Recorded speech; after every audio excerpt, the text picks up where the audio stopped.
ఓం వాహనం వృషభో యస్య వాసుకీ కంఠభూషణం వామే శక్తిధరం వందే నమః శివాయ నమో నమః.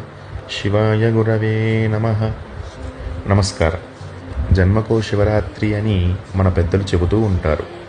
ఈ మానవ జన్మ ఎత్తి బాల్య యవ్వన కౌమార వార్ధక్యములు అన్నీ అనుభవిస్తాం. అటువంటి ఈ జీవితంలో ఏ ఒక్క శివరాత్రి అయినా సద్వినియోగపరుచుకున్నా చాలు. ఎందుకంటే మాఘ కృష్ణ చతుర్దశ్యాం పూజయేత్ నందికేశ్వరం దుర్లభం సర్వదేవానాం ఏకబిల్వం శివార్పణం. మాఘ కృష్ణ చతుర్దశి నాడు నందివాహనుడు అయిన ఆ శివయ్యను పూజించడం దేవతలకు కూడా దుర్లభమైనటువంటి విషయం.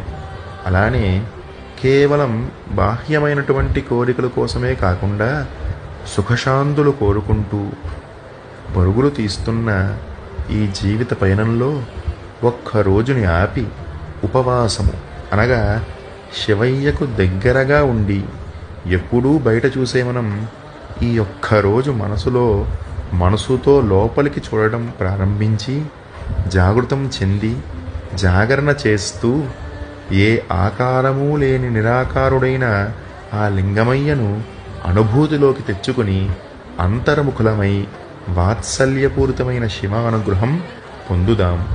అటువంటి శివరాత్రి ఆ దివ్యలింగం మనలో జ్యోతిర్లింగమై ఆత్మలింగమై వెలగాలి.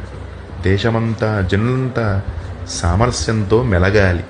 అటువంటి రాత్రి ఈ శివరాత్రి కావాలి. అందుకే జన్మకో శివరాత్రి. మహాదేవ మహాదేవ మహాదేవ. ఇట్లు హరిశర్మ, మీ పురోహితులు.